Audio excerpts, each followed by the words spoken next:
আজকে রান্না করব বাইলা মাছ, ছোট ছোট নদীর বাইলা মাছ দিয়ে আলু দিয়ে। আর এখানে হচ্ছে এই যে এগুলো হচ্ছে কলার থোর সিদ্ধ করে নিয়েছি এই লবণ দিয়ে হলুদ দিয়ে। আর এখানে হচ্ছে চাল কুমড়ো শাক, দুটো একসাথে করে ভাজি করব শুকনো মরিচ রসুন পেঁয়াজ দিয়ে। এই যে আমার শাক দিয়ে কলার থোর ভাজি। ও ভাবলে যে ক্যামেরা ঘোলা হয়ে যাচ্ছে, এটা অনেক মজা, একদম ন্যাচারাল। শাকও গাছের আর কলার থোরও আমাদের কলা গাছের, এই যে কলা গাছ। আর এদিকে হচ্ছে এই যে মাছ দিয়ে আলু দিয়ে চচ্চড়ি বসিয়ে দিয়েছি।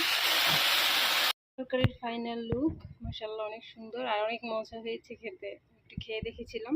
এই যে আর এই হচ্ছে ছোট মাছ, ওই টমেটো ধনেপাতা কাঁচামরিচ দিয়ে দিয়েছি, শেষ। আজকে এই দুইটাই রান্না করলাম, আবার আরেকটা আছে রান্না করা মাছ দিয়ে বেগুন দিয়ে। দুজন মানুষ তো বেশি তরকারি লাগে না, আর যদিও রান্না করি থেকে যায়। তো এই ছিল আজকের আয়োজন।